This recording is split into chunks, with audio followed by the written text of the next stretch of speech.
Welcome to Sacrilegious Discourse. For this is what the Sovereign Lord says. Why do you need prophets to tell people who you are and what you want? If you can justify everything that the God of the Bible has done, then you can justify any of your behavior. A lot of this mentality is trickling into what is now mainstream right-wing Christianity. I am capable of empathy greater than this God of the Bible. This is a Bible that they tell kids. This is the good Lord. This is the good book.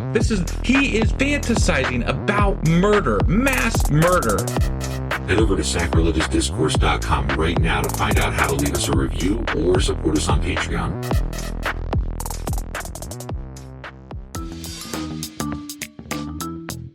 Hey there, sinners and saints. It's your favorite Bible-bashing duo from Sacrilegious Discourse, and we need your help. That's right, folks. We're raising funds for some heavenly equipment and a studio that doesn't sound like it's in the depths of hell. Our current setup, let's just say it's more apocalypse than audiophile. So if you want to hear us dissect the Bible without the background noise of demonic squirrels, chip in a few bucks. We're aiming for $5,000 to upgrade our audio and build a studio worthy of blasphemous banter. Donate today and help us spread the good word of atheism. You can find a link right on our homepage, sacrilegiousdiscourse.com. Every dollar counts. Even if it's from your collection plate. Husband! Wife! What are we still up to right now? Well, earlier today, we started our first in a series of Xmas Eve, not Xmas Steve, which is us going over things that people might say at Christmas dinner. And the ways that you could respond. Right. If you ain't about that shit. Yeah, and for those of you who don't know, the line is taken from it's Adam and Eve, not Adam and Steve. Yeah. So that's, to be anti-gay, right? As the homophobes do be. Yeah, not great shit. And yesterday we covered that, as well as I'm not homophobic, but and they're shoving it down our throats. Why do they have to make it their whole personality? Ooh. But we're gonna cover more today. We did this in two parts because we ran out of fucking time to cover all the bullshit responses and things you could say to respond to those things if they get said. So we're gonna do some more, some more of that. Some role playing. Yeah, that's the thing.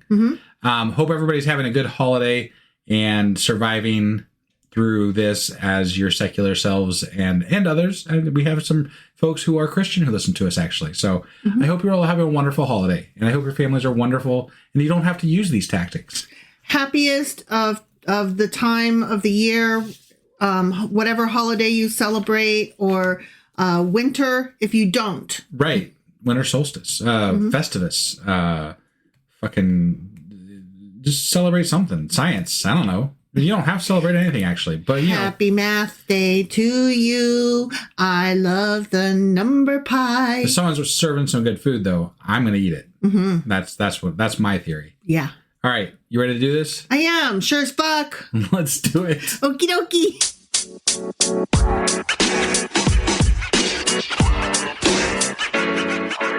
All right. Before we jump into these, I do have another contribution from Kid. Yesterday's, it was to point and laugh and go, ha ha, and dinky, and right, and that kind of thing. Yeah. Which is always fun. Another thing that Kid said that you could do is to adopt one of those 1920s voices and say, what are you, one of those queers? I don't know. They just thought it was funny. I don't know about that one. Just to be clear, so those of you who don't know, Kid is our kid who is 21 and part of the LGBTQIA community. Yeah. So just wanted to make that clear in that, because it might not be based on that statement. That is true. Kid is hardcore in the queer community and loves to make gay jokes, and not at their expense. No. Sorry, everything I'm saying is coming out wrong. They're saying gay jokes, but from a fuck you if you don't like the gay community. Right. Kind of perspective. Owning it. Yes. Right. And that's why sometimes I'll do something that irritates them and they'll just turn to me and be like, one of those quiz, and it's just funny to them, and that makes it funny to me. I got it. But I felt like I had to clarify. No, you're right. So I'm just telling you that kid is in the queer community, and they suggested that as a possible comeback. You do you. Yeah. If you're not comfortable with that. But yeah. But it is funny. In my opinion. I will not be using that one. No. I think you have to be in the queer community in order to use that one. So I could use it. I wouldn't.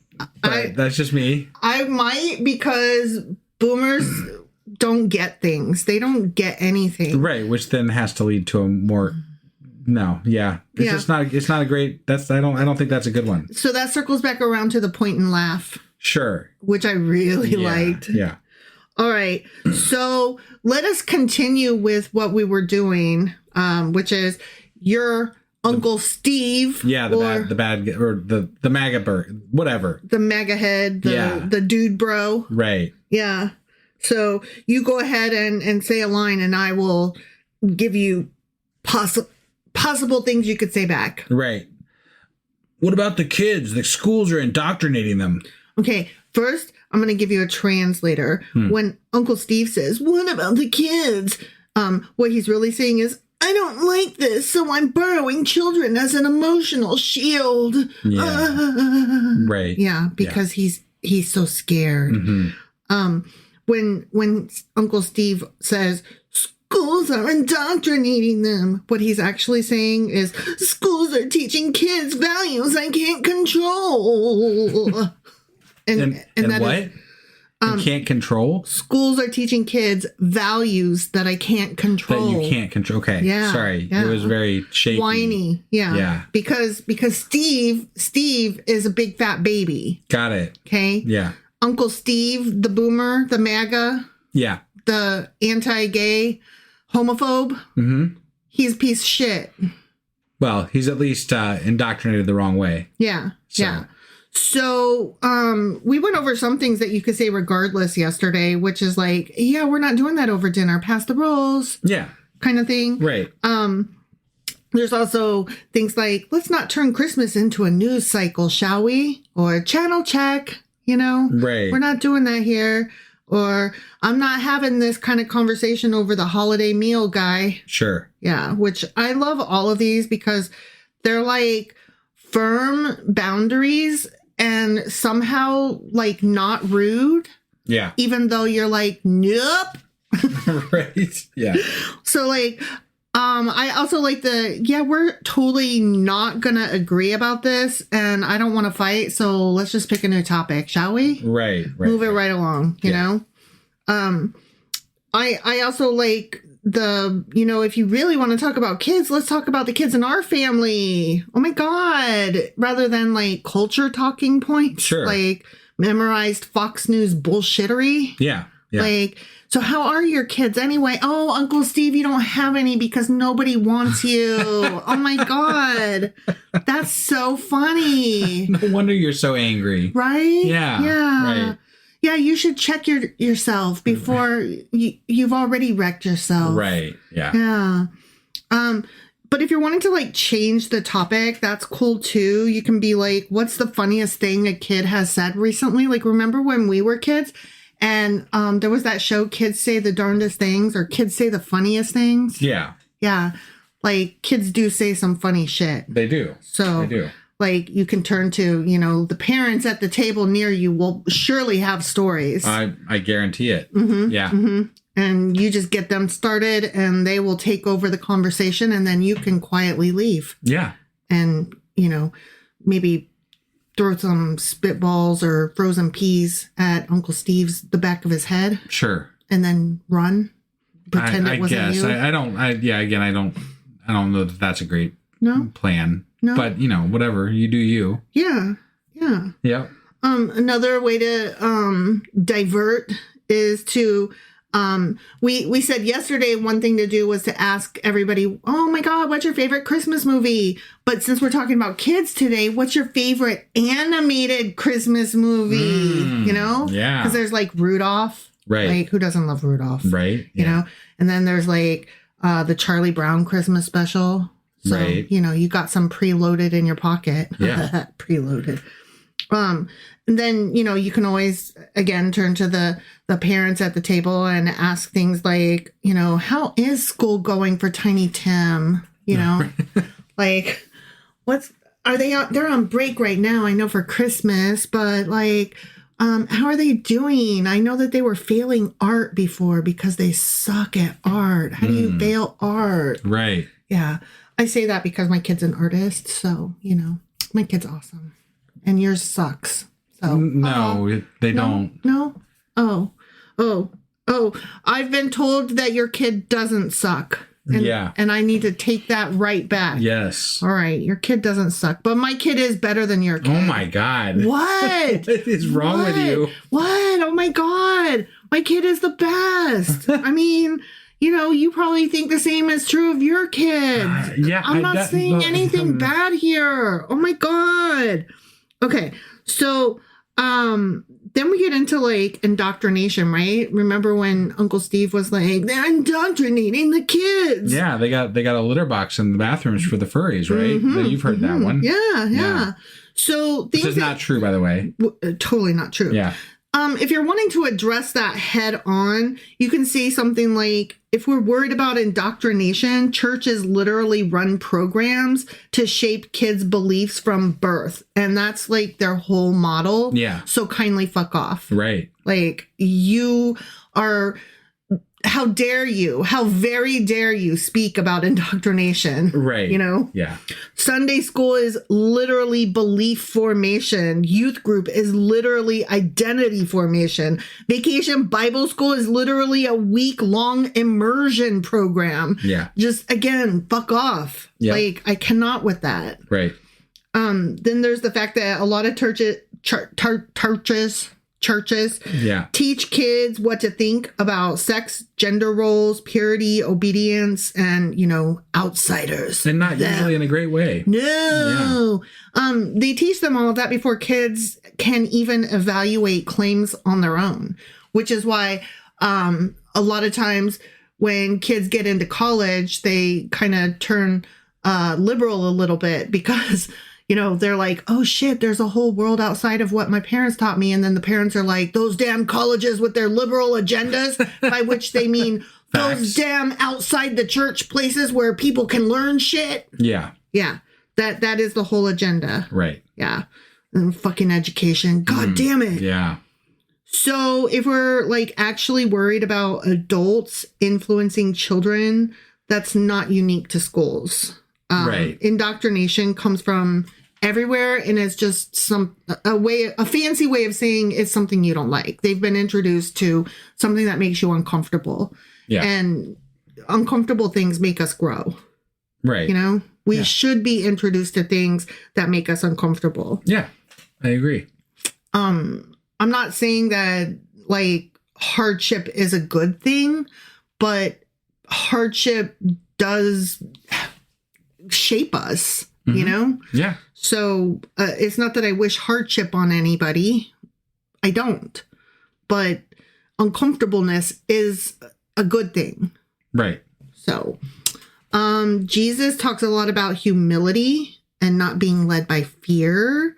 So maybe we should start like thinking about what he would say if we're gonna like do the church thing. I mean, if you're a shitty Christian, then, you know, like, and you're being an asshole towards people, then yeah, you should definitely look at your own fucking scriptures and what the intent is that you're told at church, and, you know, to be nice to people generally, and consider that, you know, like I'm not gonna, we haven't read the New Testament, and I will say that the Old Testament is full of crap that's not nice. Right. You know? Lots of murdery, rapey so things. I can't speak for the New Testament, but from what I have understood, there's more niceness in the New Testament, and maybe focus on that. Maybe focus on not being an asshole. I mean, something you could always say is like, oh my God, I think you have something in your eye. And then, you know, when they stick their finger up there to try to get it out, you could get a little closer and say, oh, it's a mote. There's a mote in your eye, because that goes to that whole, you know, check your own mote in your eye before you start looking at other people's. It's that thing. That would be lost on me. Yeah, I don't think that one's gonna work real well. No, it would. There's a book called The Mote in God's Eye, and it's literally a play on that phrase that a lot of people are familiar with. You're not. Sure. No, I get it, but I don't get the impression that a lot of the people that are quote unquote Christian and or Republican MAGA, a lot of them just kind of play at that. Well, they're not really that. So then if they don't get it, then you can follow up with, oh, you don't know about the mote in God's eye? You might want to check your Bible. Sure. Before you say anything else to me. Right. If you don't know about the mote, then, we really can't have a conversation. You really got to check that verse out. Sure. And while you're at it, just read the whole fucking chapter. And since you're reading the chapter, you might want to read the whole book. And since you're reading the whole book, you might as well go ahead and read the whole New Testament. And since you're reading the New Testament, you might read the whole Old Testament while you're there. Mm-hmm. And then you might change your opinion about things. Right. Maybe. Right. All right. Likely. Yeah. Go ahead with what is the next thing that he might say. Okay. They're confusing the kids. They are. They're confusing the kids. Oh my gosh, that is so scary. I get the instinct to protect kids, Uncle Steve. Yeah. But kids can feel your panic and you're panicking. So you need to fucking chillax. Because kids will pick up on your panic and that's going to hurt the ones who are already scared or a little bit different. So you need to stop. You're talking about the panic and because they're... I'm not sure what you mean. Well, Uncle Steve, you're panicking. When you say, they're coming after the kids. Okay. I'm telling you, Uncle Steve, you need to fucking chillax and stop panicking. Got it. Because if you care about the kids, you're scaring them. Sure. By panicking. Okay. And you just told me that you care about them. Right. So you need to stop. Yeah. Take a breath. Okay? And don't worry about it also. Okay. Okay. All right. When adults panic, kids totally absorb that shit. They learn who are the safe people that they can talk to and who are the not safe people. And you're a not safe person. So kids aren't going to talk to you. Got it. If you keep, panicking. Right. Yeah. You gotta have your shit together. Yeah. Yeah. Okay. I just hate this because I hate Uncle Steve. I'm going to push back a little bit because I don't feel like when they say that they're always panicking. They're just saying it as a matter of fact, as a statement, as a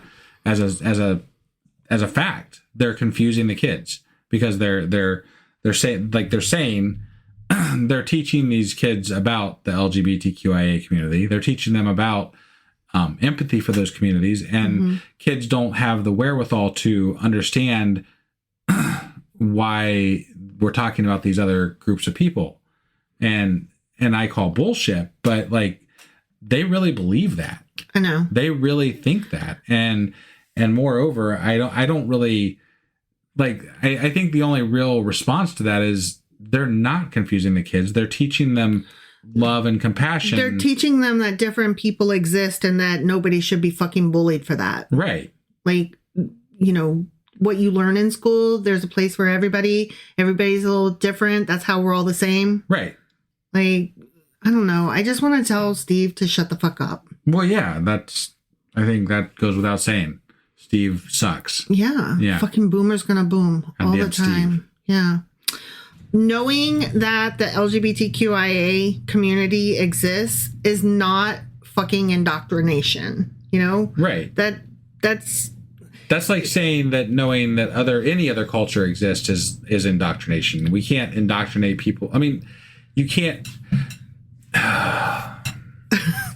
Just because you want them to not exist, the world doesn't work that way. They're there whether you like it or not. They're there whether you think they should be or not. They exist. Yeah. They are people, and this is how they are, and that is fine, and that is okay. And whether they like it or not, it is something that we have to deal with as a society. Mm-hmm. So that your opinion about that group of people is neither here nor there. They do exist. Right. And you Steve, you asshole, you cannot stop that from happening. So it is up to the rest of us to inform our kids on how to live in a world that has people in the LGBTQIA community and other communities, because they exist, because they are here, because they are your neighbors, because they're your family, because they're your friends, because they're people that we should care about, because they're human beings just like you and me. Right. And if you could get past your biases and your stereotypes, you would see that. And it always comes to me, I've always just wondered, like, why are you so fucking concerned with what is happening in other people's pantses? Right. That's to me what the ultimate question is. Yeah. You are really fucking worried about crotches. And I just find that so fucking weird. Sure. You're concerned with what kind of crotch they have, and you're concerned with what they do with their crotch. Yeah. Like, that is what gender and sex is ultimately about, right? Your crotch, what kind of crotch you have, and what, if it's an innie or an outie, and what you do with it. Right. Generally speaking, like, very generally speaking. And I find it fascinating that other people are fascinated, because I want to not think about people's crotches. Right. You know? I think it comes down again to it's easier to hate on a group of people and point at them for the problems in society than it is to try to be empathetic and accept a new reality. That's all that's what this is. They're unwilling to accept the new reality that is in front of them.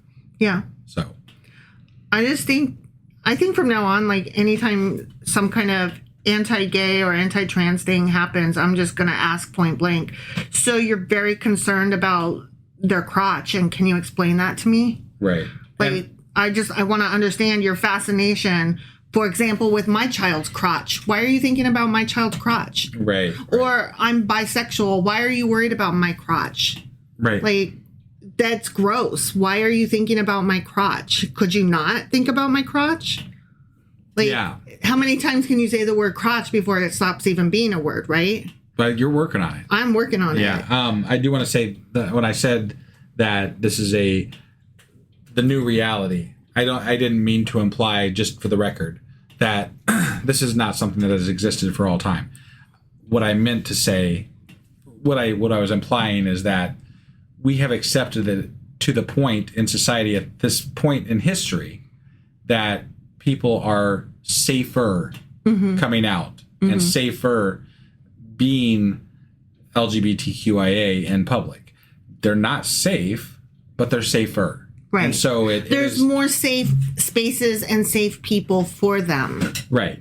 So it is more in people's faces at this point, as they would say, but it's because we have become overall and in complete and total because of the liberal and progressive society that we have. Right. Not the MAGA side. No. So, but we are more accepting, and they are more visible now than they used to be when I was younger. So it is definitely, that's what I was referring to. I didn't mean to say that they didn't exist. They have always existed. Of course. I just wanted to clarify. No, I appreciate you clarifying that. And it is true. They have always existed. Right. And we're just only now coming to terms with that, and like, oh shit, I didn't know. And now I do know. And the only question now is whether you act with empathy or you act with shame, and whether you teach empathy or you teach shame, and whether those people receive empathy or receive shame. Yeah. Those are the two options, you know? So yeah.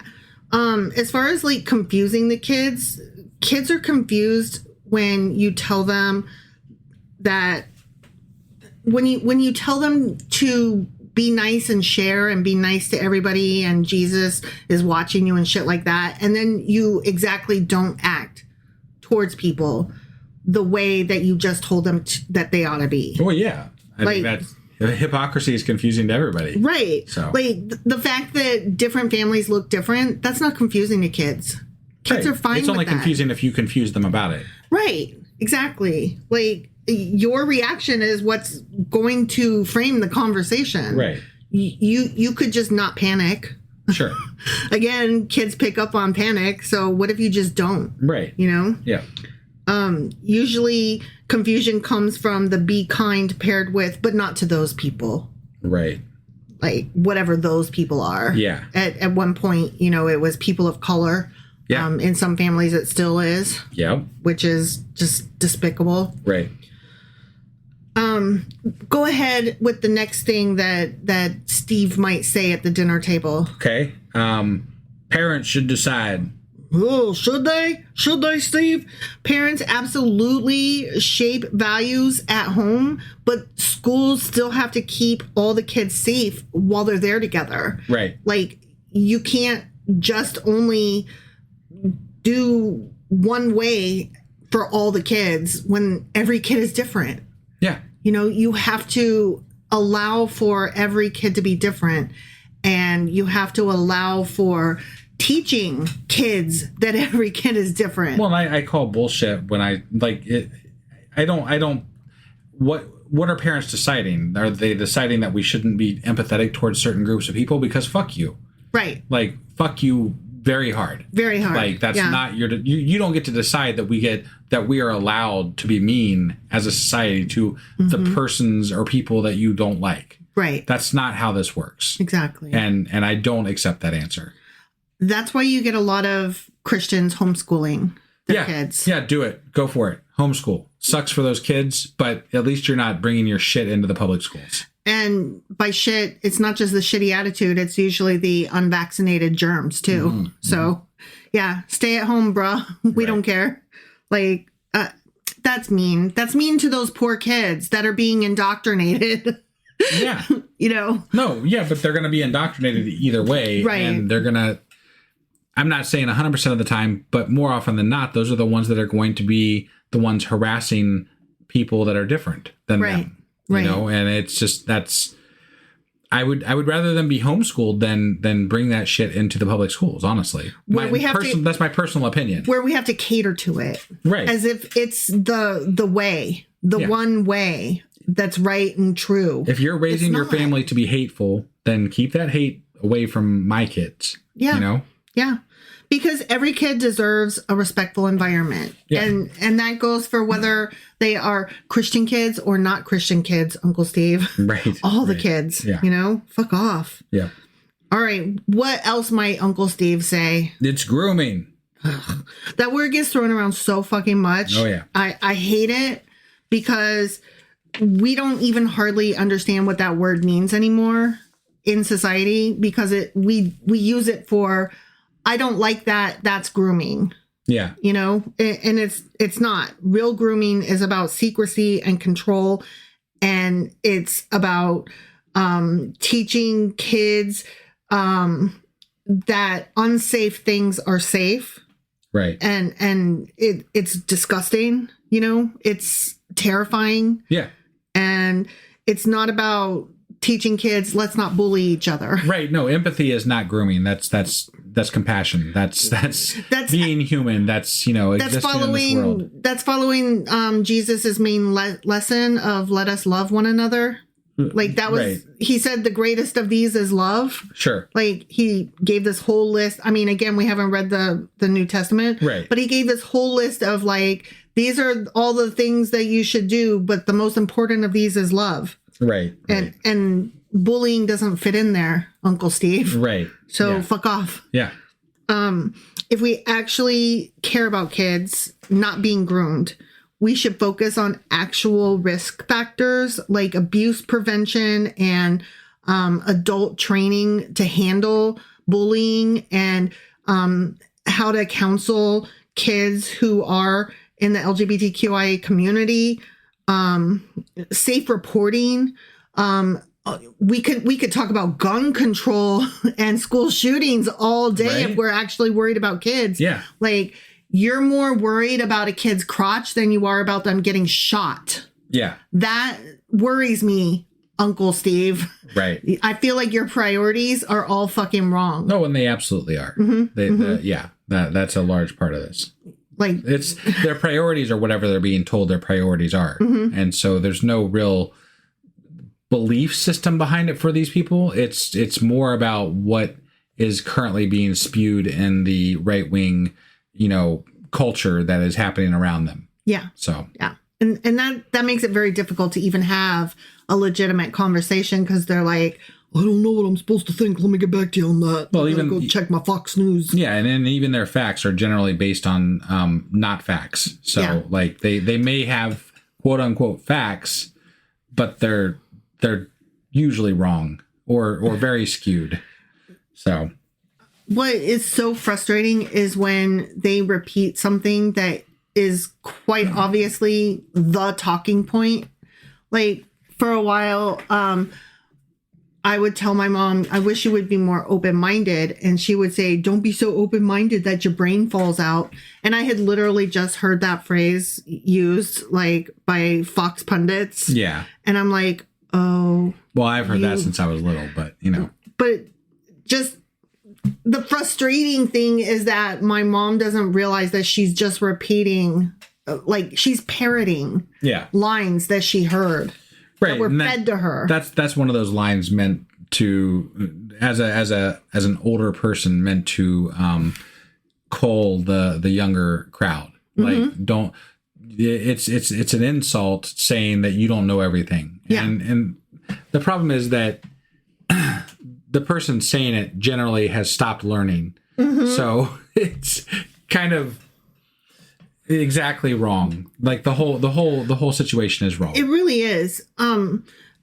What I find so frustrating about it is young people generally, and I'm not young, I just turned 50, but I'm not a boomer. So by that account, I'm younger than a boomer. Well, and you still choose to learn. You still choose to research. That's what I was going to say. Like, I would never say I know everything. Right. But a boomer is like, not only have I stopped learning, but I've learned all there is. Yeah. And it's like, what the fuck is wrong with you?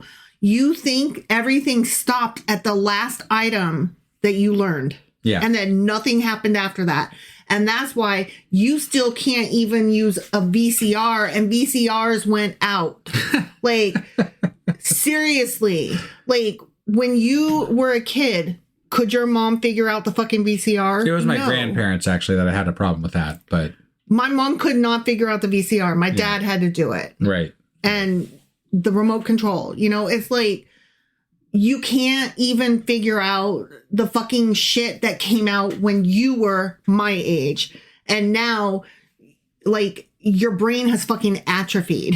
You've not taken in one new actual fact. And you're going to lecture me on intelligence and on what is wisdom and experience and what you know about the LGBTQIA community. You know fucking nothing. Right. Ugh. So what else is something that Uncle Steve might say at the dinner table? Trans stuff. It's just a trend. Mental illness, social contagion. Yeah. He might say all those things. Yeah. So when Uncle Steve says it's a trend, what he actually means is, I didn't notice trans people before, so I assume they just appeared out of nowhere. Right. Yeah. And the truth is, calling it a trend can turn someone's life into, like, you're minimizing it, and you're saying that their entire life structure is a fad. Right. It's nothing more than just a passing fad. Yeah. And that is so fucking dismissive. And when our kid came out to us, my mom said something about it being a fad, and I just turned to her and I was like, you know what? So what? Maybe it is, right? Like, I don't know how my kid's going to feel about things in a year. It turns out it wasn't a fucking fad. Right. Spoiler alert. Yeah. But my thinking at the time was, let's say that you're 100% right and it's a trend and it's a fad. What does it harm anything to support them regardless, because they don't think it's a fad? They feel this way strongly 100%. Yeah. Just fucking support them. Yeah. Like, what is wrong with you? It's like if your kid came home and was like, I want to learn to play the drums. You wouldn't be like, That is the stupidest thing I ever heard, and it's just a fad, and I can't wait till this trend passes of people wanting to play the goddamn drums. That's not true exactly. Some parents might actually say that about drums because they don't want the noise in their house. They don't like they're passing the buck. They're ridiculing the action because they don't want to deal with it. Yeah, and that's wrong, is what I'm getting at. Yeah, no, it is. You're a bad fucking parent if your kid comes to you and says, I feel this way enthusiastically about X. Right. Or I want to learn more about Y. Or I'm really confused about XYZ. Yeah. You know, if you shut that shit down and you turn your kid away and you poo-poo their enthusiasm, they're not going to come to you again. Right. Your kid's trying to communicate to you. You should be so happy. Instead, you get angry at them for what they're trying to communicate. Right. Whether it's, drums or being trans or gay, like, fuck you that you would poo-poo your child like that. Yeah. Like, why? Why would you do that? That's a human being. Your child is a human being. Right. And you're being so unsupportive. Yeah. With regard to it's a social contagion, which is like saying it's a fad and then making it even darker. Yeah. What you are basically saying is, I'm uncomfortable, so I'm going to use scary words that make it sound like a threat and a fucking disease. Well, and I think a lot of this is pushed out there by, again, the right-wing media, and they're basing these ideas on the fact that there are more people coming out as trans and more people coming out as gay, and they see a lot more of it in society, right? Mm-hmm. But it's because of the left being accepting of this, mm-hmm. and society in general, overall of these cultures, of these people, of these ways of being, mm-hmm. like they're not new, but we finally are starting to accept them. Mm-hmm. And as normalized, right? As it should be. Yeah. And they see the acceptance as new, and they translate that to, the whole thing's new. Right. But it's not. No. It's just we are finally deciding to not hate these people. Right. Which is the way it should be. Like why would you ever think it's okay to hate anybody? Why is that okay? Why is putting somebody down for something that is different from you or a different culture than what you have, why would that ever be okay? I can't for the life of me understand that way of thinking, and I do understand it because I was in a small town mm-hmm. where these types of ideas were pervasive, but it never made sense to me. Like, it never made sense to me because the same people that I knew that would say bad things about, gay and lesbian and back then that's what we mostly would call it. Somebody that would say something bad about that would also be the friendliest person on the planet to everybody else that was like them. Mm-hmm. And it doesn't make sense to me how that works in their head. Like, how do you correlate that and make that happen? How do you make that work? Right. Yeah. How do you reconcile that? Why does this person deserve hate while other people don't? Right. Like, I don't understand the line that calls for that. And I think it has to do with being scared of differences and maybe scared of ideas that you have yourself, I think that's a lot of it too. Yeah. Is unrecognized homoerotic feelings or maybe being uncomfortable in your own skin. Sure. And not knowing that that's normal. Right. And that it's okay to have questions. Right. And you were shut down, so you feel like you need to shut other people down. Right. Which you don't have to do that. We don't have to do that anymore. Isn't that cool? Yeah. I mean, 2025 could have been really cool, Yeah. You didn't have to ruin it. Right. It's okay to come out. You can come out. You can ask your questions. You can get online and ask questions. You can get in touch with people and ask questions. You could go to the library and ask a librarian these kinds of questions. Honestly, the question I want to ask the people on the right that say these things are, what is the harm that comes from it? What is, and I know you're going to say children. You're going to say children. You are. Mm-hmm. But let's why, get past that. Let's get past that, right? But why are you more concerned about crotches than guns? Right. Yeah. Honestly. If you are so worried about children, why are school shootings okay? Why? Right. Like maybe just be like, if I were trans, how does that affect you? How does that? Well, when you get the super religious, then they say, well, that's the devil. And how do you argue with, like, You don't. You don't. Say, well, I guess we're just going to have to stop talking about this. Because you're an idiot. Like, I mean, somebody who goes there cannot be talked down. Right. Because they believe in the devil. They believe in the actual devil. There are good people that don't hate the LGBTQIA community that believe in the devil. So I'm not going to say that that's the defining line of whether you can talk to them or not. But if they equate the queer community with the devil, there's no conversation to be had. Right. Yeah, because you're not. They don't just believe in the devil. The walk there is too long. Yes. It's definitely too long for me. God bless your little heart if it's not too long for you, you know?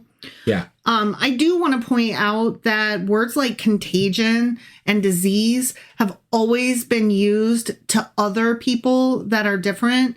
And we've always used it, like the Nazis used it against the Jews when they, you know, said things like that they were dirty or that I forget the words that were used, but it's what, you don't study Nazi speeches? I really don't. Okay. I don't. I mean, there's a lot of things I don't study. You could always reach out to Stephen Miller, see if he what's that word that you like to say about Jews again? I mean, I don't study a lot of things. His name's Stephen. Oh, that's funny. Yeah, he is Steve. Huh. Yeah. I'm just trying to say though that saying that people are dirty or that they are diseased or a contagion, like those are not new terminologies. Those are not new ways of othering people and dehumanizing them so that we can harm them. Right. Because if they're not really human and they are kind of grody, then that somehow makes us feel like it's okay to bully them and be mean. Right. And it's not okay. Right. What is something else Stephen Miller might say? I feel like these kind of go together here, so I'm gonna smush them together. Okay. God made them male and female. It's sinful. Oh, you missed one. Or maybe I missed it. The mental illness thing.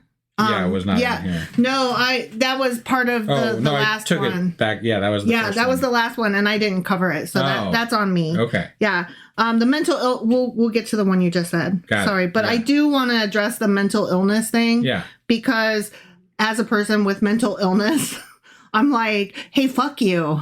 Like, you don't get to just say anything you don't like is mental illness. Yeah, and I got news for you. The people that I know that are part of the LGBTQIA community, especially ones that have accepted and live a regular life that is not trauma based. You know, like they are some of the more healthy mentally people that I know, like they and if they do have mental illness, it's anxiety and depression from all the bullying that they fucking received from you, Stephen Miller. Right. Yeah. Or Uncle Steve. Yeah. Like you fucking caused any mental illness that they have, and it's not because they're part of the queer community. Right. No, that's, if anything, part of what would help them recover from that. Because they did find their community. They found their people, which is so great. When you say something is a mental illness that's not, you're basically saying, I want a label that lets me stop empathizing, as if you started empathizing in the first place. Yeah, I mean, it's the same thing with regard to like the social contagion. It lets you off the hook in your own mind. Yeah. It makes you feel like you have the moral high ground, even though you don't. Say ugly thing and you don't have to worry about empathy. And moreover, Charlie Kirk said you shouldn't be empathetic anyway, so... well, that's why I don't feel sorry for him. Oh, anyways. Like moving right along. Here's the thing, though. Even if this was a social or a mental illness, like a mental health issue, it's not.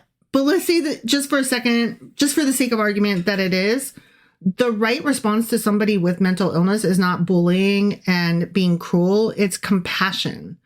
It's not ridiculing people. Right. It's not bullying them. Yeah. It's empathy. Right. So even if you were right, which you're not, you're still doing it wrong. Yeah, you know that thing that Trump did to the reporters when he was, calling them the R word? Yeah. That's not okay. Or when he was mimicking the guy that had the stutter, or the inability to control his arm, like some kind of palsy that he had, I think. Right. Like mimicking him in a cruel, mocking manner. Yeah, that stuff is not okay. That's not okay. That's mean. That's bullying. That's cruelty. Yeah, and unfortunately, cruelty and meanness is being normalized by our president right now, which is really, really fucking sad for our country.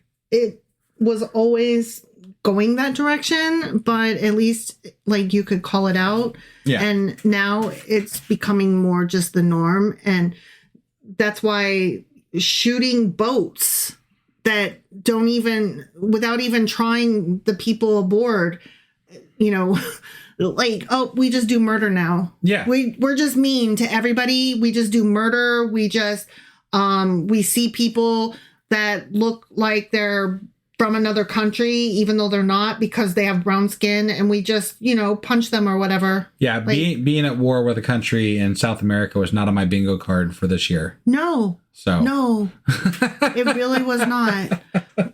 But yeah, he's normalizing all kinds of cruelty and murder, and it's just not okay. Yeah. Labeling people to dismiss them doesn't help anyone. It gives permission to be cruel, and I don't want to be cruel. Sure. I don't understand cruelty. Yeah. It really hurts my heart, and I don't have words for it even. Yeah. I don't know, just things that you could say to Uncle Stephen Miller at your dinner table are like, we're not going to discuss someone else's identity as though it's a fucking courtroom exhibit. Right. Which I kind of like that. Like, we're not doing that. Yeah. We're not doing hot takes. We're not doing dissections of who's allowed to have sex with whom over dinner. Right. Right. That's a hard no. New topic. Yeah. Like, I don't know. We could talk about gas prices, except that we can't, because then you'll just go on and on about fucking Biden, because you still give him power almost a year later. Yeah. You fucking fool. Other things is, I'm not going to be part of any conversation that dehumanizes people. Yeah. And I'm trying to memorize these for myself. Sure. Because there's an Uncle Steve that might be at our table. And I want to be able to say these things. Yeah. Like, we're not doing that. We're not going there. Right. You're not going to say that. Yeah. Or I'm going to get up and leave. Right. And if you're okay with that, fuck you. Sure. Yeah. Like, drop it or I'm leaving kind of thing. Right. I also let's talk about literally anything else. Travel, work, gifts, movies, golf, horses, what? Yeah. Go. Paint. Flavor of water. Eyelashes, ice cream. Yeah. Buttons, shirts. That's a neat mug. 3D printer, anyone? Like, Jesus Christ, anything. And, it's just so... I think you should stop by a store on the way to the dinner, and you should get a coloring book, and you should be like, hey, let's start coloring instead. Oh my God, I love that. Yeah. There's that lady on YouTube. She's like a kindergarten teacher, and she has started doing these, a couple years ago, I think. She started doing these shorts where she addresses the right or President Trump as though it's a kindergarten stupid. I said stupid, but a kindergarten student is what I meant to say. That was a Freudian slip. I apologize to everybody who's in kindergarten.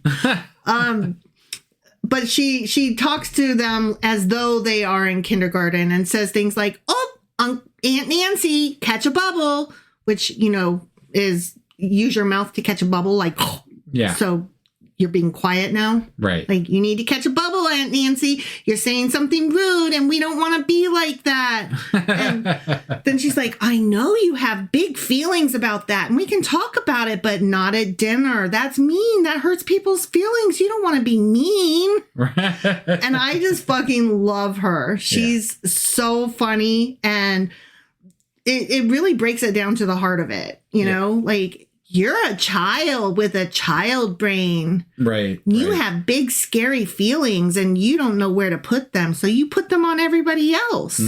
Yeah. You're grody. Okay, now you can go on with the next thing that Uncle Steve says. Okay, I'm combining two here. So God made them male and female. It's sinful. Yeah, he would say that, wouldn't he? Right, yeah. The male and female, Eve and Steve, not. I mean, really, God made, if you want to take the Bible literally, God made, man out of dirt and then Eve from Adam's rib. I guess. Like bone, I guess. But whatever. It's bullshit. Right. So you're starting with a story from bullshits to begin with to explain something that you really have no business talking about because you have no idea of how any of this. You've not done any research. Right. You're just pulling shit out of your ass, and God is the last stop of pulling shit out of your ass. Well, I also want to know why the fuck you're using a family that was incestuous as the model. Because literally, it's some Jewish traditions that the boys had some sisters that they fucked. Yeah. They're not in the Bible, though. So let's say that they don't exist because they're not in the Bible. Sure. That means they fucked their mom. Right. So you're literally using a mommy fucker as your fucking example of how we should be. I don't want to fuck my daddy, and my husband doesn't want to fuck his mommy. Right. So we're going to not use Adam and Eve as our examples because they were incestuous grossnesses. Right. Okay? And really, we should be able to agree that that was just a story. It's an origin myth story, Yeah. and it's beautiful if we could just let it be the myth story origin that it is, like every other myth story of every other myth and legend. Right. Yeah. Don't apply this directly to today because you're doing it wrong. You're way doing it wrong. Even if you are a Christian and want to believe in God and all that, you're still doing it wrong. This is not, I know some of them take it literally, but this is one of those stories that should not even remotely be taken literally. Well, if you take it literally, you have to account for incest. Right. Oh, yeah, for sure. And I will never let that go ever. Yeah. That you are pro-incest. Right. Yeah. You can't have it both ways. If you take it seriously and you take it literally, you have to accept incest. Right. You have to. Yeah. Sure. So fuck off. Yeah. Right. So when Steve says that God made them male and female, even if you believe that, it doesn't authorize you to be full of contempt toward people. Yeah. Because love your neighbor doesn't come with a fucking asterisk. Right. Yeah. There is no footnote. At the very least, the idea of judging your neighbor is not something that is for you to do. Right. It's for God to do. Yeah. Right. Like it's not, you're not the one that gets to determine whether they're right or wrong or bad or good. That's not your job. I know that you think it is, Uncle Steve. I know that you want to, but you're being gross. It's really not your job whether you're Christian or not. Yeah. It's not your job to judge other people's right and wrongs. Yeah. You can choose not to be a part of their life. Mm-hmm. That's your choice. Sure. But you don't get to tell them that they are wrong. That's not your choice. That's not your job. Yeah. That's not, and they certainly don't have to listen to you. No. And reducing a complicated human life to a one-line slogan, like a fucking bumper sticker, that is not spiritual wisdom, okay? Right. That's just being stupid and adopting a one-liner that you heard on Fox or you heard at church. Right. As far as it being sinful, even if you think something's a sin, the command isn't, so go publicly shame people. The command, again, is to just love your fucking neighbor and mind your own fucking soul. Stay in your lane. Yeah. You don't get to lead other people to heaven. Right. I know that you have this whole witnessing thing that you like to do and you think that it's your job. I'm here to tell you it's fucking not. Right. You don't lead people to heaven. God leads people to heaven. Yeah. And that's only if you believe in that shit, which I don't. Right. But I'm going to play your game with your words, Right. Jesus wasn't obsessed with controlling people's bodies. The religious leaders were. And Jesus was not happy about that. That didn't work out very well. No, he was not thrilled with that. No, I'm just saying in more recent history. Yeah. Jesus is not a fan. No. Is all. I'm not a fan of how the religious leaders handle this shit. It's not great. Moreover, if your theology requires you to be mean to a minority group in order to feel righteous, that theology is fucking wrong and it's a problem. Yeah. Like, what makes you think that being mean is okay? Right. Here's another thing. We've said this before. I'm just going to repeat it, and I'll probably repeat it again. Trans people are real. They exist. Yeah. They are here, and they're just trying to fucking live. Yeah. They're just trying to survive, and you don't have to understand it. You don't have to. Right. It's okay. They're here whether you understand it or not. You don't even have to like it. Right. But you could try not to be hateful. That's the bare fucking minimum. Is don't be a dick. You could try not to damage people. Right. That would be a good start. It really would. You could just don't be a dick. Right. I'm not even asking you to be nice. Just don't be a dick. Right.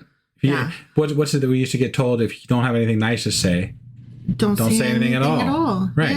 Yeah. I think that applies very, very much to this current society we live in. Yeah. Like, just shut the fuck up. Yeah, Stephen Miller, shut the fuck up. Right.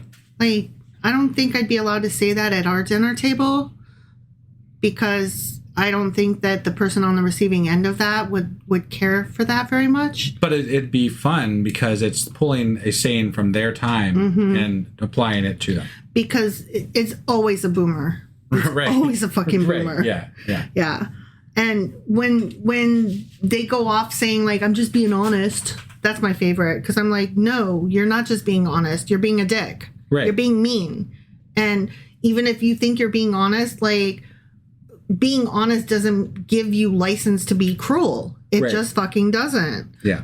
And there are trans people in this house, in this living room, and you are being mean. Yeah. You are making them feel unsafe. And you are making me feel angry because now I got to step up and say something, and everybody's got to look at me like I'm the asshole for speaking up and stopping you from being mean. Hey, I spoke up at your parents' house. No, you did. I know.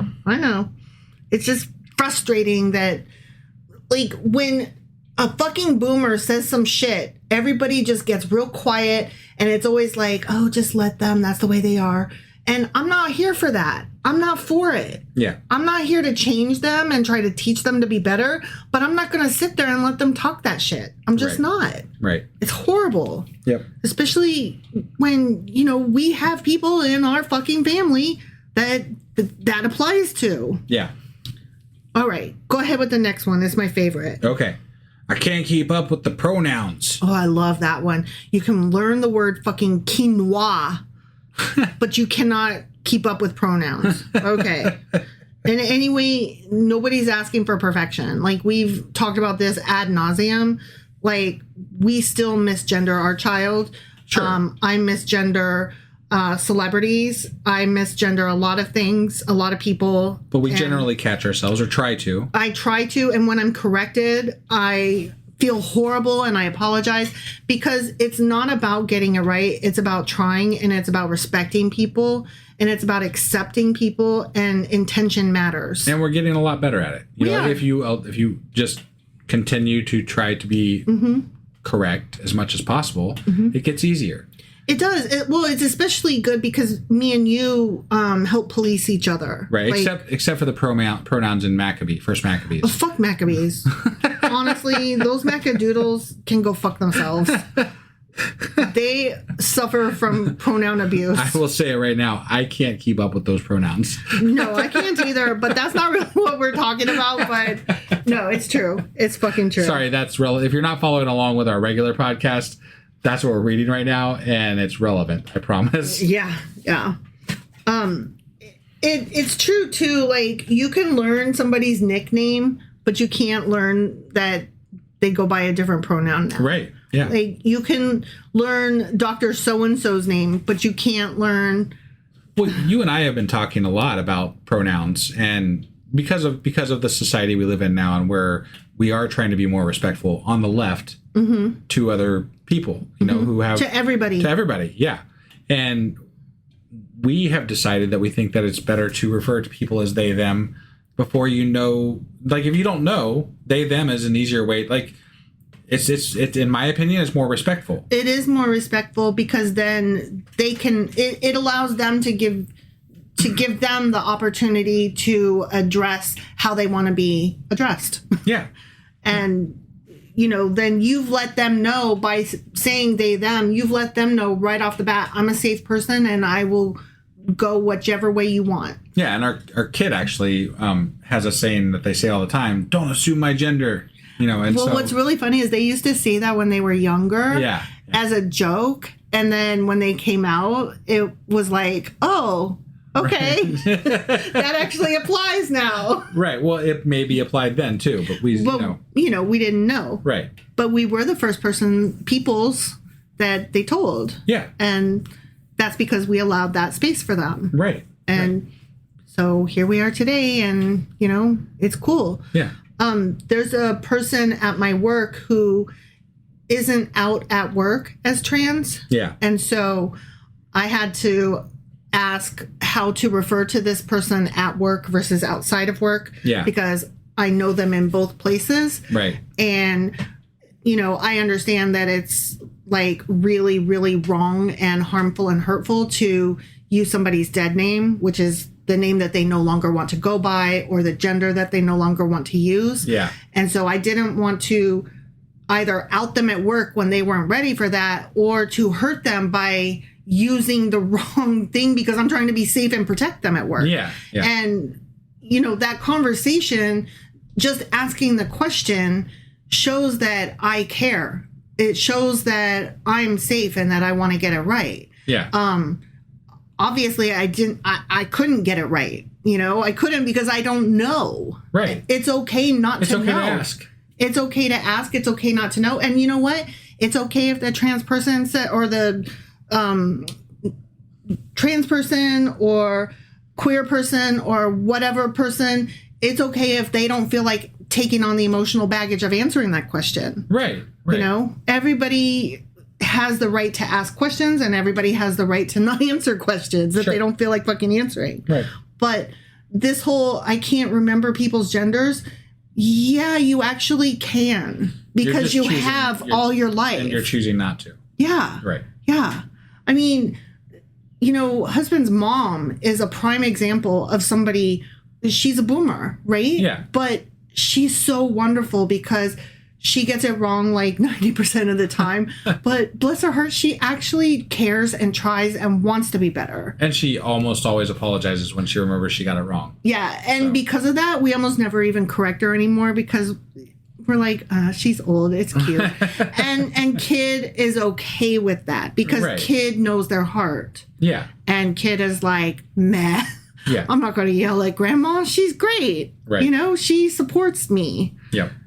Now, conversely, my parents are not supportive and they misgender intentionally because it's against their religion. Right. And kid has likewise, I'm not going to correct them either because it's not fucking worth the time. It's not worth my emotional labor. Right. It's not worth losing the relationship. But that's kid deciding in both places for entirely separate reasons. Yeah.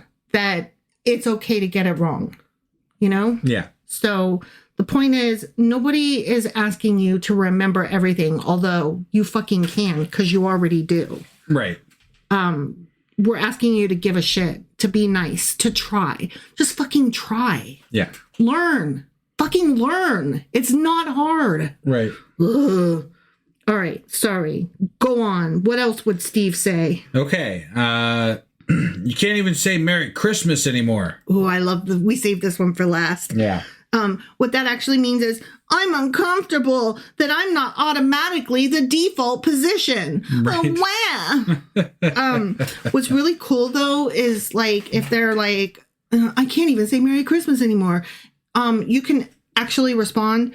You literally just said it and no nuclear weapons went off. So, you know, you said it loud too. So I think you're good. Yeah, you can say it as much as you want. Yeah. I don't understand what gives them the right to police whether or not I say Merry Christmas or Happy Holidays. That's what they're really mad about. They think that they're being told not to say Merry Christmas because it hurts their feelings that Happy Holidays is more inclusive. Yeah. And if Happy Holidays is better and more inclusive, that means that they're being mean and they're being told, you're kind of being mean when you just say Merry Christmas. It's not bad. It's just not the best. Right. Right? Right. Like, nobody's going to be mad that you said Merry Christmas, but if you're asking me the honest question, it's not the best. It's not inclusive. Right. So, yeah, you're not giving the best greeting. Yeah. And that hurts their heart. It's like if you call a racist. They want to be racist without being called racist. Right. You know, it's the being called out as not nice is worse than the actually not being nice. Yeah. And yeah, they're just mad that you told them, I want to use the more inclusive. I want to be nicer. Right. Right. And if I'm being nicer, that automatically means you're not being nicer. Yeah. This whole thing was contrived by Fox News, basically. Mm-hmm. It's not really a thing. It's not a thing. Nobody ever said like you can't. Everybody I know that's on the left, they're like, where the fuck did this come from? Why does everybody think there's a war on Christmas? Yeah. And I think it's because somebody at Starbucks once said that they should say Happy Holidays or something, maybe. And I'm not even sure that's true. No, it's because they had put Happy Holidays on their cups right, instead of Merry Christmas to be more fucking inclusive. Right. Which shouldn't be a problem if you're empathetic and care about other people. Right. But you know what? Apparently right-wing Christians don't care about other people. But what's really funny is that I don't even know that they were being inclusive so much as that they were like, Thanksgiving, Christmas, and New Year's, the holidays, holiday season. Right. Happy holiday season. Like, they weren't even, I think, trying to include things like Hanukkah or Kwanzaa or all the other holidays. No, I know. It's just really funny that I think that they were like, oh, that's not, okay, yes, I was definitely trying to be inclusive. Sure. Yes, totally. And then, the Christians were like, see? And it's like, yeah, those fuckers for being nice. Right. I hate that for you, Uncle Steve. Yeah.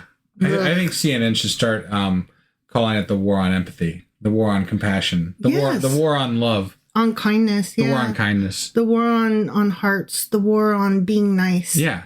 Yeah. Because that's what this is. It is. It really is. You want us to, by default, be assholes. Right. You Christians who want us to say Merry Christmas to everybody, you want us to be assholes. Yeah. And you don't give a fuck who we're offending by saying Merry Christmas.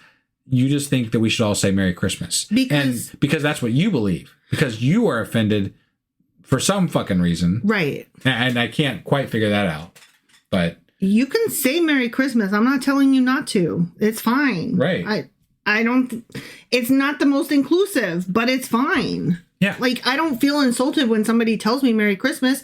I'm like, oh, it's that time of year. Happy holidays. Yeah. Like, right. I never feel insulted. Yeah. But I almost always say Happy Holidays. Yeah. Not as like a meanness, not to be spiteful. It's just because it is more inclusive, because it's more empathetic. Well, and moreover, because I'm not Christian. Right. So, and I've really become kind of meh about Christmas as a whole. But like, okay, let's say that you and I were the only two atheists in the whole planet that we knew that didn't believe in this God that existed. I would probably still say Merry Christmas because everybody else says Merry Christmas, right? If that's what the whole world decided and we literally knew nobody else except for us in this small group of people who didn't believe in God, right? Yeah. I might decide, because that's the general agreed upon method of greeting at that time of year, to say that. But you know what? It's not even the agreed upon method. Right. We have happy holidays. We have other people of other denominations that say different things like Happy Hanukkah or Happy Kwanzaa or Happy Festivus or whatever the fuck it is you celebrate. Happy winter solstice. Right. Yeah. So we don't agree. Right. We just don't. And especially, it depends on what country you're in to what degree we do or don't agree beyond that. Like some places, nobody says Merry Christmas, probably. Right. But here we are arguing about this in our country about we're trying to get rid of the term Merry Christmas, and it's just not true. We're just being more inclusive in this melting pot that is the United States, that we are trying to incorporate everybody's feelings and ideas and trying to be open to the fact that other people might not celebrate the same way we do. I don't see the problem with that. I don't either. But then I am not Christian, so right. I would have to try really hard to be hateful. Yeah. You know? Yeah. So I'm not cut out for Christianity. No, I can't summon enough hate in my heart for that. No, right? I mean, how does the saying go? God save me from your followers. Right. Or God protect me from your followers. Yeah. Yeah. I could see why. Right. Other things that you could say is Merry Christmas confirmed, the Republic survives, which I really like.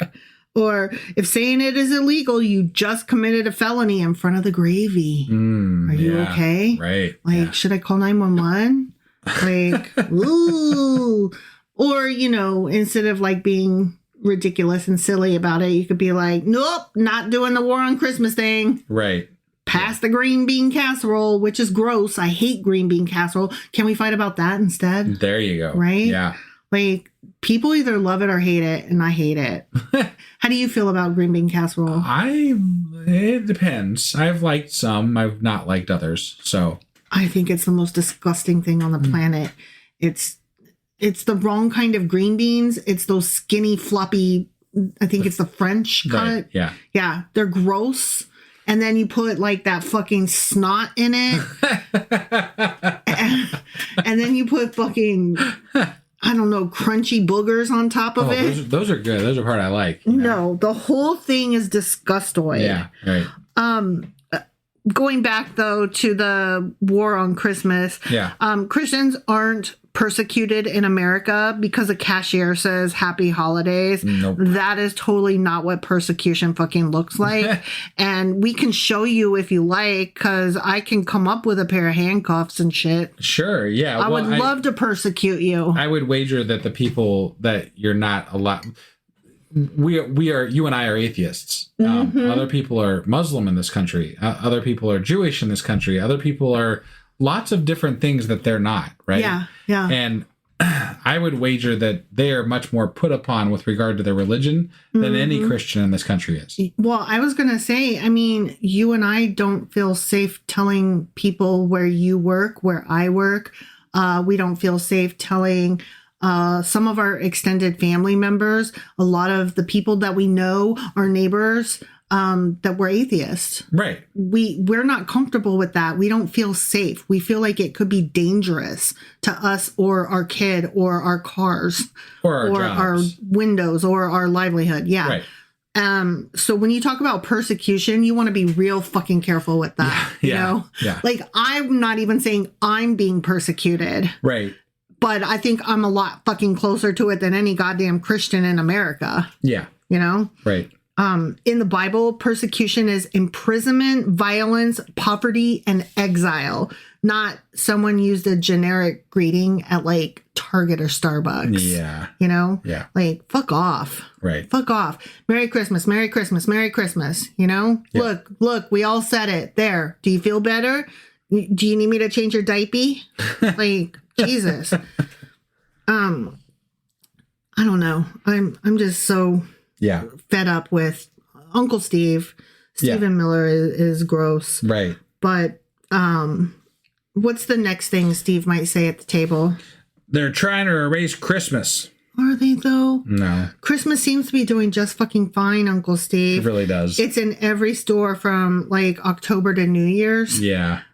This year I started seeing it out in September. I think Christmas is fine. Yeah, I think there's even stuff like Christmas in July. Yeah, you know, so there is. It keeps extending itself all over the fucking calendar. Yeah, well, I mean, there is no such thing as Black Friday anymore because now it's I think that was more because people got trampled to death, but yeah. No, it was because stores had to get in on the sales, and so they kept pushing back their...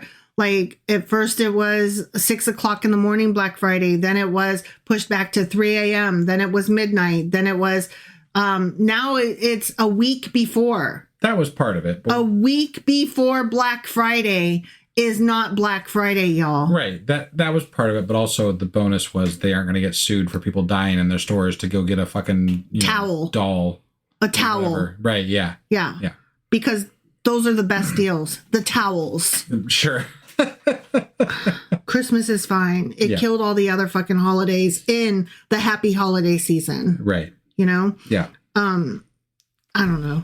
If your faith crumbles because someone says happy holidays, it really wasn't fucking faith, was it? It was just cultural entitlement. Yeah. So you're kind of an asshole, Uncle Steve. Right. And it sounds like maybe, Uncle Steve, that you miss the feeling of being culturally centered. And that makes me really sad for you. But other people existing doesn't erase your traditions. Yeah. You can still, there's this thing in Ohio. I don't know if other people do it. I think it's like German, where there's a pickle decoration and they hide the pickle decoration in the tree. Yeah. And whoever finds the pickle decoration, I don't know, they get some fucking prize or some shit. Like, I don't know how it works, but there's a pickle decoration. Right. And I'm not from Ohio. I just live here. I didn't know about it till I was an adult, even though my mom's the one that told us about it. Yeah. But that was new to me. Was it like, really? Oh, yeah. I had heard of it before then. I hadn't. But I had never had a pickle till your mom gave us one. Right. And it's like, oh. Yeah, I didn't know now we anything have about a hide the pickle. Hide the pickle. Yeah, we did. That's what she said.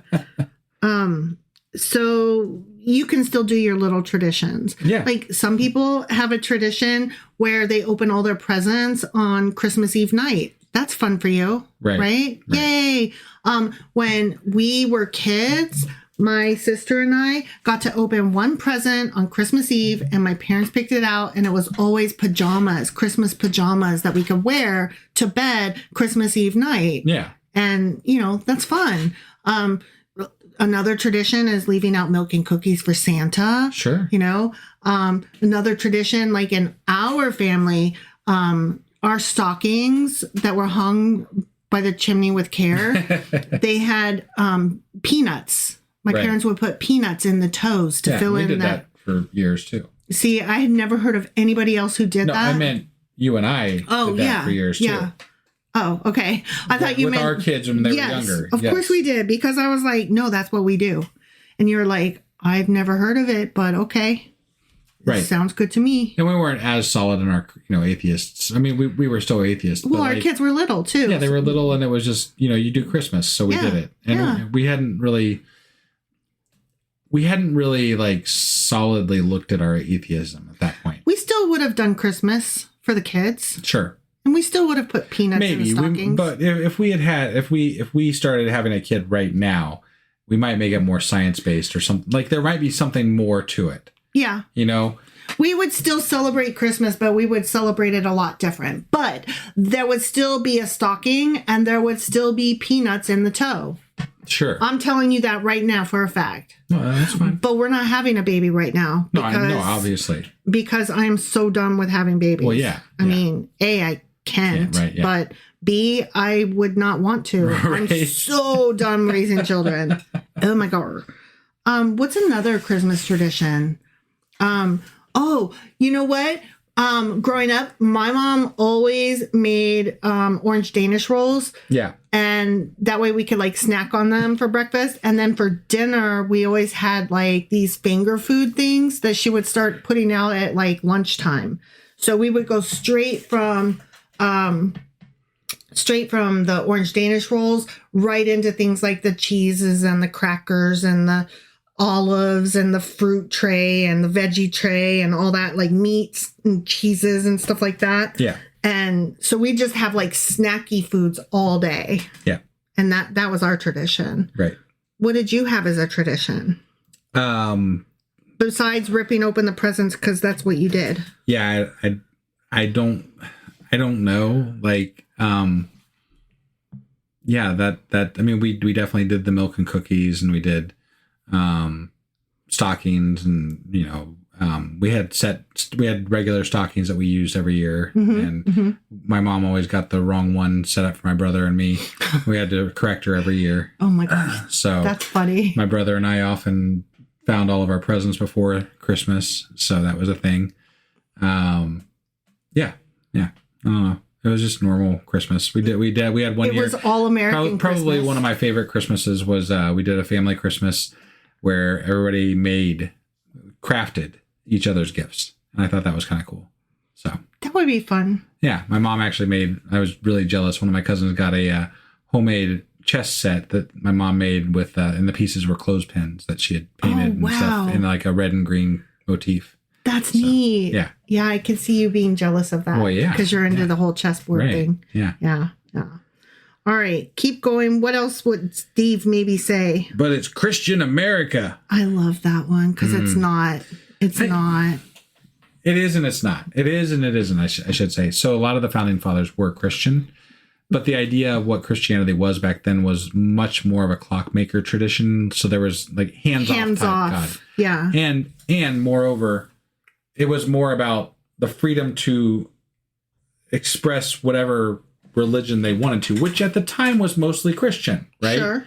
But they didn't want to be told which version of Christianity they were allowed to. They didn't want it state mandated. They just came from a country where it was state mandated, the Church of England, like that's where a lot of this stemmed from, was the fact that this Church of England dictated a lot in their country. So they were like, no, we're not doing that. I mean, that's why we have Protestants, Right. Basically.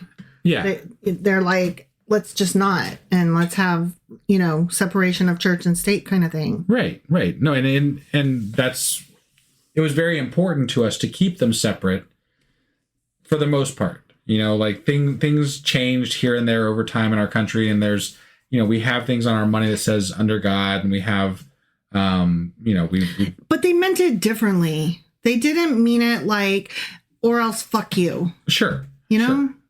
Yeah, no, it was definitely more separate. Well, the intent was should be more separate. And then it was solidified in a couple of places like the Treaty of Tripoli, and like there's some things that solidify it in our early framework for our country. And that part is definitely not being upheld right now, but it is what it's I feel like it was less weaponized. Christianity was less weaponized. Now it's people that don't even fucking believe, pretending they believe and using it as a cudgel. Yeah. And leading believers. Right. Leading them astray. Right. And that is not the way it was. Yeah, I feel like that's a hard one to even discuss with people, because that's, if you're saying that to us, then there's so much of a distance between what your idea of this country is and my idea that I don't think we can possibly bridge that. Yeah, Uncle Steve. And it's time to just change this fucking subject. Yeah, Uncle Steve. I'm about to throw some fucking decorations at you, Uncle Steve. Yeah. But even if most people celebrate Christmas, that still not everybody does. Yeah. There's a bunch of people that don't, and that's okay, because this country that we live in allows for different traditions, and we don't have to only just mirror the one. Right. If you want your traditions respected, the best way to get that is to respect other people's traditions too. Right. Or merge them like you and I have merged some. Sure. Yeah. And we started some traditions that neither of us grew up with. Like, I loved the peanuts and the toes, and you were like, yeah, that's great, let's do that. But I also, ever since I first saw the movie Little Women, actually even before that, when I read the book Little Women, I loved that oranges were associated with Christmas. And so in my head, that movie and oranges are always associated with Christmas. I didn't grow up with oranges being associated with Christmas, but when we started doing our own, making our own tradition, in addition to the peanuts, I wanted oranges to be associated with Christmas. And so that's what we did every Christmas. Yeah. And we made our own traditions. Yeah. So, Uncle Steve, why don't you do that, stupid fuckface? Right. And not worry about it. Yeah. Right. Don't worry about it. What else might Steve say? People are too sensitive. Oh, I love that one. Yeah. Oh, Steve, they're not too sensitive. You're not sensitive enough, you fucker. That's the response you should give right there. I mean, it really is. Right, yeah. It's not that everybody's too sensitive. It's that you are an asshole. Yeah. That's the truth. You want the right to be mean. You want the right to be cruel. Yeah. And you think that you get to just say whatever you want, even if it hurts people. And if it does hurt people, that's on them. Right. And it's like, no, that's absolutely not true, Uncle Steve. Being furious at a polite greeting is, kind of being too sensitive. So let's talk about that. Yeah. Like you're accusing other people of being snowflakes when actually you're kind of the snowflake here. Yeah. Bruh. No one else is complaining. Just right. you. Just you, Uncle Steve. Right. Yeah. And, we've said it before. It's okay to say Merry Christmas if you want to. You can say it. Right. No one's going to stop you. Yeah. Just don't turn it into a fucking crusade. You know? Yeah. Like, let people. Please tell me if somebody tries to stop you from saying Merry Christmas. I want to know when and where this happened. Yeah. And you know what? I will go yell at them. Like, right. Steve has the right to say Merry Christmas if he wants to. Right. He has the right to use the less inclusive greeting. Yeah. I fully stand up for Steve's First Amendment right. He is allowed to be less inclusive if he wants to. Right. He doesn't have to be inclusive. He's allowed to be a dick. Right. And I will stand up for his right to be a dick. Right. So you tell me if somebody actually told you, stop saying Merry Christmas. Right. I want to know about it. Yeah. I will go tell them it's fine to be a dick. Right. This is America. But I had a sneaking suspicion what I'd find out is that they railed off, about Christmas before. Yeah. So. I have a feeling you're right. Yeah. Yeah. But ultimately, let's just let people greet each other how they want to and keep our traditions how we want to without making other people feel bad. Right. Like, no. All right. Last one. It's a war on Christmas. I think we've about killed this one to death. Yeah. What you're basically saying is a stranger didn't mirror my identity and I took it personally. Yes. Yeah, yes, you did, Uncle Steve. Yeah, that stranger might not even be a Christian. I'm just saying. It's a possibility, Steve. Yeah. Yeah. And do you think that by yelling, you're showing him the beauty of God? Do you think that you're in the process of converting him? Right. Because what it looks to me like is you're a dick. Yeah. Well, and your religion sucks. More than that, when you are this adamant about saying Merry Christmas and somebody says Happy Holidays to you, you literally are going to walk out of that store with hate towards that person. Right. How does that work in your Christian mind? Right. How does that work in this world where your religion is the only religion that matters and is supposedly a religion of love and peace, right? Mm-hmm. And yet somebody saying Happy Holidays in a nice way, and they absolutely mean it, makes you hate them, makes you dislike that person, makes you mad. Like, that is so fucking ridiculous. Like, Uncle Steve, that's not very Christian of you. Well, yeah, but I get sick of saying that. Right. It's just like, this is so absurd. Like, just ask yourself, how do you justify thinking that about that person when you have no idea why they said that and you just walk out hating them, disliking them, right, angry at them? Like, that's so counter to the whole idea of what I was taught that Christianity is. Mm-hmm. When I was younger, when people tried to pitch Christianity to me, it was always about peace and love and forgiveness and all this. Which sounds great. Sounds great until you start seeing shit like this. Right. The snowflakes. Yeah. They really are the crybabies. They're so soft. They have so many things that offend them that we have to tiptoe around them about everything. Yeah. And because they're the louder, and everything that they say, feelings aren't facts except for my feelings are facts. Like, right. What? No, and the second that we get as loud as them, they're being persecuted. Yeah. Right. No, it's absurd. It is. The whole thing. I hate it. I hate it so much. Well, anyway, I think we've given you plenty of ammo to survive Christmas dinner. Or we had like 12. This was only like half of the stuff that we came up with. Mm-hmm. But obviously, this episode's like an hour and a half right now. Mm-hmm. And the last one was like an hour and 20 minutes. So I think we've done our fair share. We've done some Christmas damage. Yeah. So, which I love. I'm here for it. That being said, I really hope that you guys eat some really good food today. And I hope that whatever holiday you celebrate or don't, that it is lovely and that it gives you a moment of peace and that you can take a minute to feel some joy. Yeah. Yeah.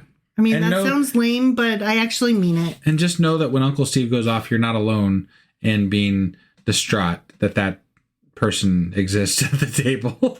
Because we have that too. We got that guy too. We're all in this with you. Yep. So we've got that guy at the table on Christmas, and then we've got it a week later when we celebrate Christmas with some more family, and they're there too. Yeah. So yeah, we feel you. We're with you. You're not alone. All right, everybody. Happy holidays. Happy holidays. And we will see you next time. Bye.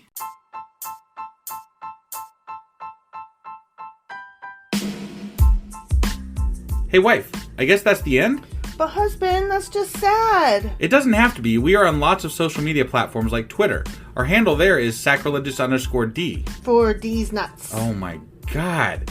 Stop doing that. Anyway, we're also on Facebook, Instagram, and Pinterest. There's a link to all of our social media sites at our website. Ooh, we have a website? Yeah, it's sacrilegiousdiscourse.com, where you can also find a link to our merch shop. We have a merch shop? Yep, we have podcast-themed clothing, mugs, notebooks, and more, as well as an atheist and science-themed products. Wow, our fans should really go check that out right now. Definitely. They can get in touch with us by sending an email to sacrilegiousdiscourse@gmail.com. But before they do that, we could really use some help. Oh yeah? With what? Well, it's not free running the podcast, and we need some financial support in order to get better equipment, which will free up time so we can concentrate on our podcast and our fans. Okay, so what should they do? Head over to patreon.com/sacrilegiousdiscourse and sign up as a contributor on our podcast. Supporters there receive additional bi-weekly episodes that we record just for our Patreon members for as little as $2 a month. Also, we'd really appreciate it if you would like and subscribe on whatever platform you're using. And Apple Podcast reviews help us out tremendously. Like and subscribe. Leave an Apple review. Join us on Twitter. Support us on Patreon. That's a lot of instructions. Don't forget to say thanks. Thanks. Okay, bye.